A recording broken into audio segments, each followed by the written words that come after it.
بسم الله الرحمن الرحيم السلام عليكم ورحمة الله تعالى وبركاته كلو عن وناكسن داوديال waxaad ku soo dhawaataan xogihii ugu waaweynaa ee laga soo gaaray Soomaaliya Ramadan Kareem ayaan hawadeeda ka leenahay qodobada aan idin hayana waxa ugu door karoon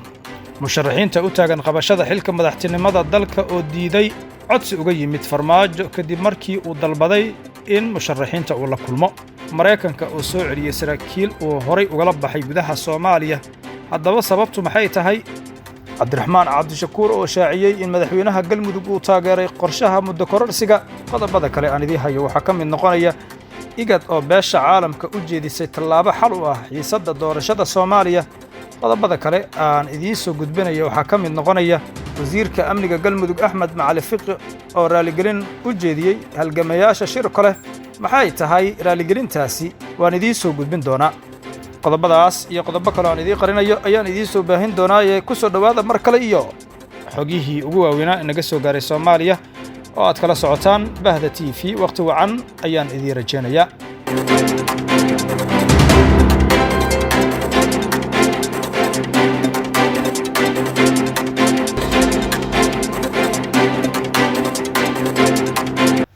وتهاي isku soo noqod wanaagsan hadii aan ku bilaabo siyaasiga Cabdiraxmaan Cabdishakuur warsamo oo ka hadlay xaaladda siyaasadeed ee dalka gaar ahaan go'aankii baarlamaanka ayaa shaaciyay in madaxweynaha galmudug Axmed Cabdi Kaariye Qoorqoor uu taageeray muddo kororsiga farmaajo horay waxa loo ogaa in madaxda Hirshabelle iyo Koonfur Galbeed ay taageereen muddo kororsiga farmaajo halka Qoorqoor uu san cadeenin mowqifkiisa ku aadan muddo kordhinta hase yeeshee qoraal uu soo dhigay Facebook ayuu cabdiraxmaan cabdishakuur warsamo ku eedeeyay saddexda maamulba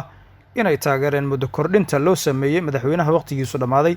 ee Soomaaliya Maxamed Cabdullaahi Farmaajo iyaga oo aan wax la tashiyo ah la soo sameeynin baarlamaanadooda wasiiradooda iyo bulshada intaba sidoo kale waxa uu intaasi ku daray in saddexdan maamul ee taabacsan filla Soomaaliya ka arkeen dadkooda isla markaana ay go'aanka ku siteen ijaabka sida uu hadalka u dhigay maamulada Jubbaland iyo Puntland ayuu dhanka kale ku amaanay Cabdiraxmaan Cabdishakuur warsame sida ay markaas ugu kalsoon yihiin dadkooda baarlamaanadooda iyo wasiiradooda oo ay la tashiyo la soo sameeyaan kadibna ay si cad uga biyadiideen arinta muddo kororsiga oo uu ku tilmaamay sharci darro dhinaca kale musharax madaxweyne Cabdiraxmaan Cabdishakuur warsame ayaa si cad uga hor yimid kulanka madaxweyne Maxamed Cabdullaahi Farmaajo oo dalab u soo diray qaar ka mid ah midowga musharaxiinta mucaaradka balse ay markaasi ku gacan seereen Farmaajo isaga irdaha u soo xiray wadahadaladii doorashooyinka kadibna hogaamiye kooxeed noqday ma jirto cid xiisa u qabta la kulankiisa ayuu sii raaciyay hogaamiyaha xisbiga wadajir Cabdiraxmaan Cabdishakuur warsame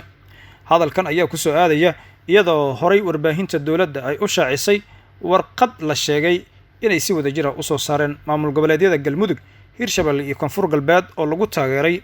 go'aankii baarlamaanka federaalka ee Soomaaliya oo muddada 2 sano ah hay'adaha dawladda ugu kordhiyay si kastaba Soomaaliya ayaa gashay xaalad cusub oo jahwareer ah kadib markii lagu kala kacay wadahadaladii ka socday teendhada Afisyooni ee magaalada Muqdisho dhinaca kale kulan u dhaxeeyay midowga musharaxiinta iyo madaxweynayaasha galmudug iyo Hirshabelle ayaa xalay waxa uu ka dhacay hoyga uu Muqdisho ka degan yahay madaxweynaha galmudug Axmed Cabdi Kaariye Qoorqoor madaxweynayaasha galmudug iyo Hirshabelle ayaa kulankaasi midowga musharaxiinta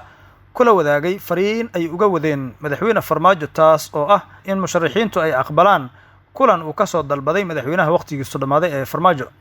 musharaxiinta ayaa ku gacan seeray fariintii ay ka wadeen madaxweynayaasha galmudug iyo Hirshabelle madaxweynaha Soomaaliya waxayna si cad u diideen codsiga ka yimid madaxweyne Farmaajo oo ah in uu la kulmo sidoo kale ila ku dhow kulankii xalay ayaa Bahda TV u xaqiijiyay in Cabdiraxmaan Cabdishakuur uu isaga baxay kulanka kadib markii uu Qoorqoor iyo Cali Guudlaawe ay ula yimaadeen musharaxiinta fariin aan ka turjumaynin mowqifka ay ka sugayeen sida ay hadalku dhigan Qoorqoor iyo Cali Guudlaawe ayaa laga sugayay in mowqif cad ay ka qaataan muddo kororsiga Farmaajo isla markaana ay go'aanadooda ku cadeeyaan shirweynaha beelaha hawiye ay iclaamiyeen maalinta Isniinta ka furmaya magaalada caasimadda Muqdisho ase yeeshee kulankii xalay u dhaxeeyay iyaga iyo musharaxiinta ayay xaadireen iyagoo ah fariin sidayaal taas oo keentay in kulanka uu ka baxo musharax cabdiraxmaan cabdishakuur warsame kadibna sidaas lagu kala tago.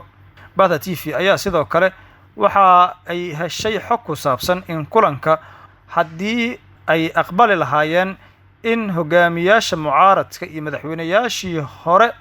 ay la kulmaan madaxweynaha Soomaaliya Maxamed Cabdullaahi Farmaajo, mucaaradkana ay awoodooda halkaas ku burburi lahayd. markana warar ku saabsan shir kale, wasiirka amniga maamulka Galmudug Axmed Macalin Fiqi sidoo kalena xildhibaan ka tirsan golaha shacabka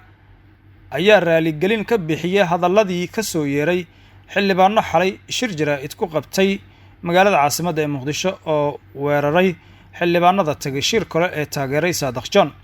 xildhibaanadaas oo ay soo abaabushay filla Soomaaliya kana tirsan beesha Habargidir ayuu Fiqi ku tilmaamay la heestayaal aan xor u ahayn aragtidooda isla markaana ku hadlaya af aan kooda ahayn. halgamayaasha shir kale waxaa ka raaligelinaya xildhibaanada walaalaha ah ee hiilkii ay u baahnaayeen markii ciidamadu dul fadhiyeen ka gaabiyay ee aan haddana intaasi ku ekeen ayuu yiri. reer shir kale waxaad mudneedeen in la idinla qaybsado xaaladda qalafsan ee habeenadii la soo dhaafay gurihiina la idinkugu keenay, ama ugu yaraan aad mudneedeen in la idinka tacsiyeeyo hurdo la'aantii, walwalkii iyo cabsidii la idin dul keenay. haddii ay taasi dhici weydana aad istaahisheen in qalbiga la idinkaga soo duceeyo. sidaas waxaa yiri wasiirka amniga Galmudug Axmed Macalin Fiqi. sidoo kale waxa uu ka dalbaday xildhibaanada ay soo dirsatay filla Soomaaliya inay raaligelin ka bixiyaan hadalkii xalay ay u soo jeediyeen halganka socda, isla markaana ay ka waantoobaan ficilada noocaas ah oo ay ku taageerayaan taliska Farmaajo. xildhibaanada uu weerarka ku qaaday ee filla Soomaaliya soo dirsatay ayaa waxa kamid ah Ubax Tahliil Warsame Joodax iyo Cabdikariin Khaliif Dhalac oo ka wada tirsan baarlamaanka Soomaaliya. ugu dambeyntiina waxa uu sii xoojiyay taageerada kacdoonka looga soo horjeedo madaxweynaha waqtigiisa dhamaaday ee Farmaajo oo muddo 2 sano oo sharci darro ah ku sii darsaday xukunka dalka. naga raali noqda walaalayaal, halgankuna sidiisii ha u socdo, garabkiina ayaan nahay, ayuu warkiisa ku soo gabagabeeyay wasiirka amniga Galmudug Axmed Macalin Fiqi. dowladda Mareykanka ayaa mar kale gudaha Soomaaliya dib ugu soo celisay saraakiil tababarayaal ah oo ay horay ugala baxday gudaha Soomaaliya kadib markii go'aankii madaxweynihii dalkaasi Donald Trump. saraakiishan ayaa dib ugu soo laabtay xeradii ay ka howlgalayeen ee Balidogle oo ku taala gobolka Shabeellaha Hoose ee koonfurta Soomaaliya. sidoo kale saraakiishan oo kulan la qaatay ciidamada sida gaarka u tababaran ee Danab ayaa ballan qaaday inay si dhow ula shaqeynayaan isla markaana ay sii wadi doonaan taageerada joogtada ah ay siiyaan ciidamada dowladda Soomaaliya. waxaa kaloo saraakiisha ka socota Mareykanka ay shaaciyeen in ay dib u bilaabi doonaan tababarada ciidamada Danab oo hakad galay muddooyinkii la soo dhaafay. dib u soo noqoshada saraakiishan ayaa wax badan ka bedelaysa ciidamada commandoska Danab oo heli doona qalab iyo tababaro dheeraad ah. Mareykanka ayaa ka mid ah dalalka sida dhow taageerada buuxda u siiya dowladda federaalka ee Soomaaliya, isaga oo sidoo kale ka qayb qaata dagaalada ka dhanka ururka Al-Shabaab. ugu dambeynna qalalaasaha dabadheeraada ee doorashooyinka Soomaaliya ayaa waxa uu galay marxalad halis ah. waxaa sidaasi warbixin ay soo saartay ku sheegtay hay'adda xasaradaha caalamiga. hay-adda oo ka hadashay muddo kordhinta loo sameeyay hay-adaha dowladda Soomaaliya ayaa sheegtay in ay sababi karto dib u dhac ku yimaada horumarka Soomaaliya, waxayna hay-adda muujisay cabsida ku aadan in xubnaha mucaaradka ay iyaguna sameeyaan geedi socod barbar socda kan dowladda federaalka Soomaaliya hadda ay wado. hay-adda ayaa sidoo kale waxa ay ka hadashay